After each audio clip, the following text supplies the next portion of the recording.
Delimitation ಇಂದ ದಕ್ಷಿಣದ ರಾಜ್ಯಗಳಿಗೆ ಕೇಂದ್ರದಿಂದ ದೊಡ್ಡ ಮಟ್ಟದಲ್ಲಿ ಅನ್ಯಾಯ. ಮಹಿಳಾ ಮೀಸಲಾತಿ ಜಾರಿ ಮಾಡುವ ನೆಪದಲ್ಲಿ ಡಿಲಿಮಿಟೇಷನ್ ಜಾರಿ ಮಾಡಲು ಹೊರಟ ಕೇಂದ್ರ ಸರ್ಕಾರ. ಒಂದು ಕಡೆ ಎಸ್ಐಆರ್, ಇನ್ನೊಂದು ಕಡೆ ಡಿಲಿಮಿಟೇಷನ್, ಎರಡೂ ಸಂವಿಧಾನ ವಿರೋಧಿಯೇ. ವೀಕ್ಷಕರೇ ನಮಸ್ಕಾರ, ಇದರ.comಗೆ ಸ್ವಾಗತ.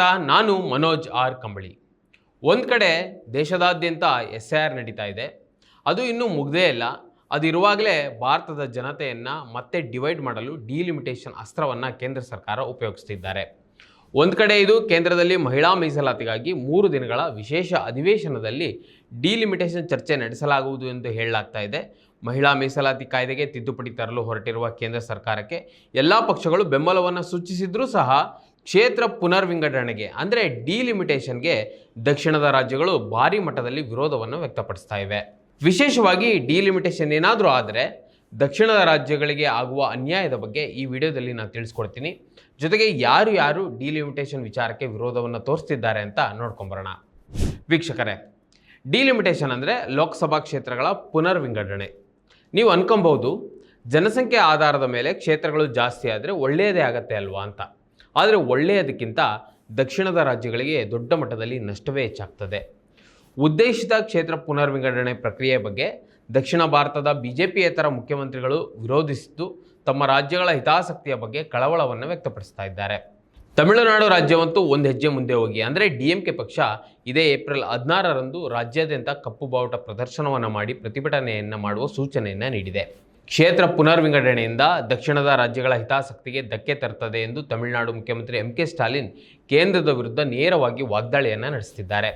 ತಮಿಳುನಾಡಿನ ಧ್ವನಿಗೆ ಕೇಂದ್ರವು ಕಿವಿಗೊಡದಿದ್ದರೆ ಮುಂದಿನ ದಿನದಲ್ಲಿ ಭಾರೀ ಬೆಲೆ ತೆರಬೇಕಾಗ್ತದೆ ಅಂತ ಎಚ್ಚರಿಕೆಯನ್ನು ಸಹ ನೀಡ್ತಿದ್ದಾರೆ. ನಿಜಕ್ಕೂ ಡಿಲಿಮಿಟೇಷನ್ನಿಂದ ಎಷ್ಟು % ಕಡಿಮೆ ಆಗ್ತದೆ ನೋಡೋಣ. ಡಿಲಿಮಿಟೇಷನ್ ನಂತರದ ಸಂಸತ್ತಿನಲ್ಲಿ ದಕ್ಷಿಣ ಭಾರತದ ಪ್ರಾತಿನಿಧ್ಯ 23%ನಿಂದ 20%ಗೆ ಇಳಿತದೆ.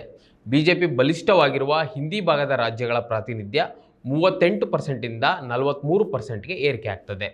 ಇದರಿಂದ ಬಿಜೆಪಿ ತನ್ನ ವಿರೋಧಿ ಪಕ್ಷಗಳು ಪ್ರಬಲವಾಗಿರುವ ದಕ್ಷಿಣ ರಾಜ್ಯಗಳನ್ನು ನಿರ್ಲಕ್ಷ್ಯ ಮಾಡಿಯೂ ಅಧಿಕಾರದಲ್ಲಿ ಮುಂದುವರಿಯುವುದು ಸುಲಭವಾಗ್ತದೆ. ಡಿಲಿಮಿಟೇಷನ್ ವ್ಯವಸ್ಥೆ ಜಾರಿಗೆ ಬಂದದ್ದೇ ಒಬ್ಬ ವ್ಯಕ್ತಿಗೆ ಒಂದು ಓಟಿಗೆ ಒಂದೇ ಮೌಲ್ಯದ ತತ್ವದ ಅನುಸಾರವಾಗಿ. ಇದರಂತೆ ಪ್ರತಿ ಶಾಸನ ಸಭೆ ಅಥವಾ ಲೋಕಸಭೆ ಕ್ಷೇತ್ರದ ಪ್ರತಿನಿಧಿ ದೇಶದಾದ್ಯಂತ ಹೆಚ್ಚು ಕಡಿಮೆ ಒಂದೇ ಪ್ರಮಾಣದ ಮತದಾರರನ್ನು ಪ್ರತಿನಿಧಿಸುವಂತಾಗಬೇಕು.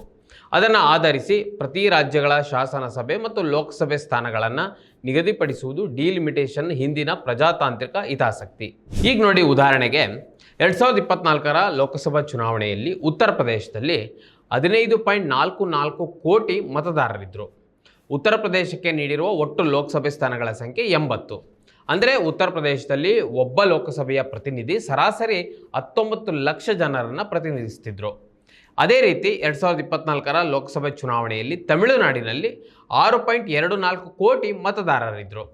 ತಮಿಳುನಾಡಿಗೆ ನೀಡಿರುವ ಒಟ್ಟು ಲೋಕಸಭೆಯ ಸ್ಥಾನ 39.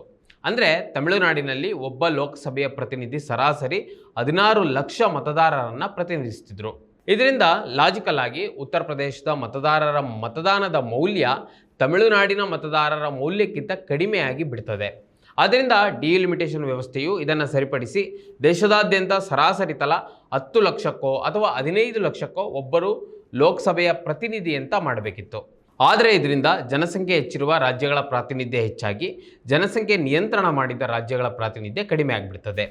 ಹೀಗೆ ದೇಶದೊಳಗೆ ಪ್ರಜಾತಾಂತ್ರಿಕ ಪ್ರಾತಿನಿಧ್ಯದಲ್ಲಿ ಪ್ರಾದೇಶಿಕ ಅಸಮತೋಲನ ಆಗದಂತೆ ಮಾಡುವುದು ಹೇಗೆ ಎನ್ನುವುದು ನಿಜವಾದ ಪ್ರಜಾತಂತ್ರವಾದಿಗಳು ಗಂಭೀರವಾಗಿ ಯೋಚಿಸಬೇಕಾಗಿದೆ ಮತ್ತು ಚರ್ಚೆ ಮಾಡಬೇಕಾಗಿದೆ.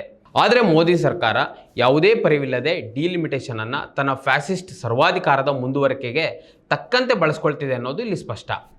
ಆದರೆ ಈ ಮಧ್ಯೆ ಕೇಂದ್ರ ಸರ್ಕಾರ ಚುನಾವಣಾ ಆಯೋಗವನ್ನು ಬಳಸಿಕೊಂಡು ಮಾಡುತ್ತಿರುವ ಎಸ್ಐಆರ್ನಿಂದ ಕೋಟ್ಯಾಂತರ ಮತದಾರರು ಹೊರಗುಳಿತಿದ್ದಾರೆ. ಇದರ ಆಧಾರದ ಮೇಲೆ ರಾಜಕೀಯ ಪ್ರಾತಿನಿಧ್ಯವನ್ನು ಬಿಜೆಪಿ ಹೇಗೆ ಪರಿಗಣಿಸುತ್ತದೆ ಎಂಬುದು ಸಹ ಪ್ರಶ್ನೆಯಾಗಿದೆ. ಒಟ್ಟಾರೆಯಾಗಿ ಡಿಲಿಮಿಟೇಷನ್ನಿಂದ ಬಿಜೆಪಿ ಪರವಾಗಿರುವ ರಾಜ್ಯಗಳಿಗೆ ಉಪಯೋಗವಾದಂತೆ ಬಿಜೆಪಿ ಪರವಲ್ಲದ ರಾಜ್ಯಗಳಿಗೆ ಅನ್ಯಾಯ ಮಾಡುವುದೇ ಇದರ ಉದ್ದೇಶವಾಗಿದೆ. ಎಸ್ಐಆರ್ ನಡೆಸ್ತಿರೋ ಈ ಹೊತ್ತಿನಲ್ಲಿ ಡಿಲಿಮಿಟೇಷನ್ ಮಾಡಿದರೆ ಹೇಗೆ ದಕ್ಷಿಣದ ರಾಜ್ಯಗಳಿಗೆ ಹೊಡೆತ ಬೀಳ್ತದೆ ಎಂಬುದನ್ನು ಭಾಳ ಸೂಕ್ಷ್ಮವಾಗಿ ಗಮನಿಸಬೇಕು. ಇದರಲ್ಲಿ ಮುಖ್ಯವಾದ ವಿಷಯವೇನೆಂದರೆ, ಲೋಕಸಭಾ ಸ್ಥಾನವನ್ನು ತೀರ್ಮಾನ ಮಾಡುವುದು ಡಿಲಿಮಿಟೇಷನ್ನೇ ಆದರೂ ಮತದಾರರು ಯಾರೆಂದು ತೀರ್ಮಾನ ಮಾಡುವುದು ಈಗ ಎಸ್ಐಆರ್ ಆಗಿದೆ.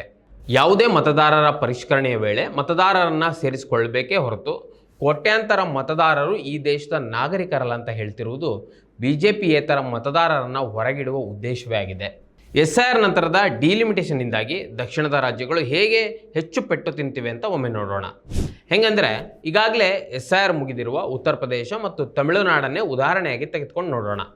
ಕೇಂದ್ರ ಸರ್ಕಾರ ಅರ್ಥಾತ್ ಮೋದಿ ಸರ್ಕಾರ ಸಂಸತ್ನಲ್ಲಿ ಮಂಡಿಸಲಿರುವ ಡಿಲಿಮಿಟೇಷನ್ ಸಂವಿಧಾನ ತಿದ್ದುಪಡಿ ಕಾಯ್ದೆಯ ಪ್ರಕಾರ ಲೋಕಸಭಾ ಸ್ಥಾನಗಳನ್ನು 2011ರ ಜನಗಣತಿಯನ್ನು ಆಧರಿಸಿ ಮಾಡಲಾಗಿತ್ತು. ಅದರಂತೆ 80 ಲೋಕಸಭಾ ಸ್ಥಾನಗಳನ್ನು ಹೊಂದಿದ್ದ ಉತ್ತರ ಪ್ರದೇಶಕ್ಕೆ 143 ಸ್ಥಾನಗಳು ಸಿಗ್ತವೆ. 39 ಲೋಕಸಭಾ ಸ್ಥಾನಗಳನ್ನು ಹೊಂದಿದ್ದ ತಮಿಳುನಾಡಿಗೆ 49 ಸ್ಥಾನಗಳು ಸಿಗ್ತವೆ. ಆದರೆ SIR ಆದ ನಂತರ ಉತ್ತರ ಪ್ರದೇಶದ ಮತದಾರರ ಸಂಖ್ಯೆ 13 ಕೋಟಿ ಮಾತ್ರ. ಅಂದರೆ 13 ಕೋಟಿ ಮತದಾರರಿಗೆ 143 ಸ್ಥಾನಗಳು ಸಿಗ್ತವೆ.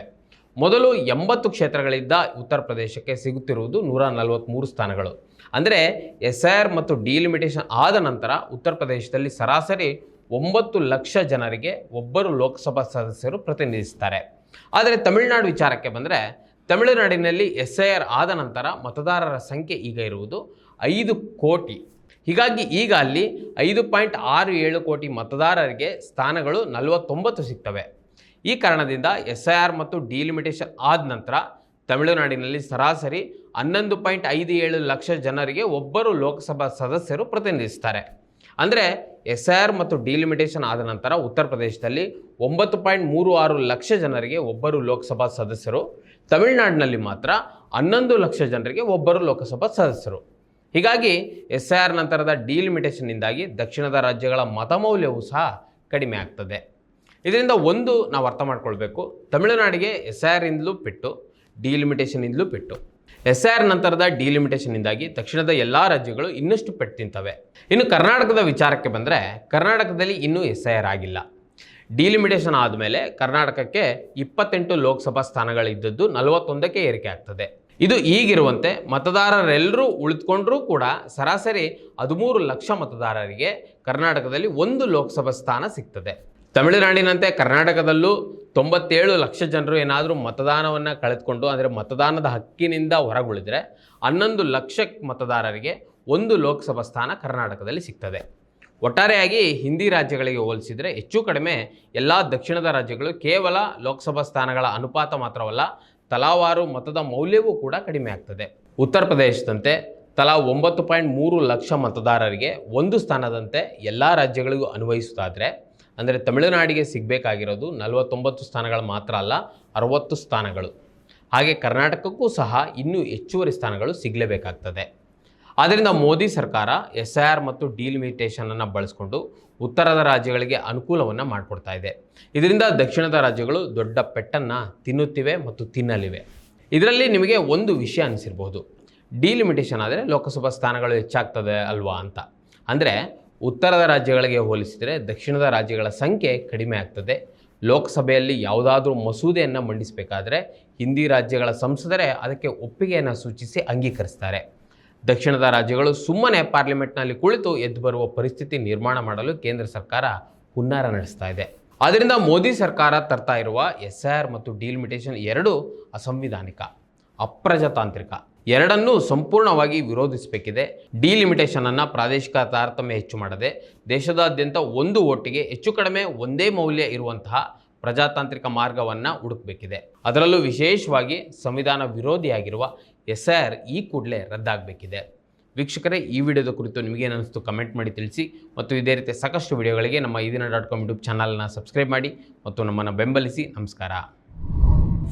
ಮತ್ತಷ್ಟು ವಿಶೇಷ ವಿಡಿಯೋಗಳನ್ನು ನೋಡಲು ಮತ್ತು ಹೊಸ ವಿಡಿಯೋಗಳ ಬಗ್ಗೆ ತಿಳಿಯಲು ಈದಿನ.com ಯೂಟ್ಯೂಬ್ ಚಾನೆಲ್ ಸಬ್ಸ್ಕ್ರೈಬ್ ಮಾಡಿ ಮತ್ತು ಬೆಲ್ ಐಕಾನ್ ಕ್ಲಿಕ್ ಮಾಡಿ.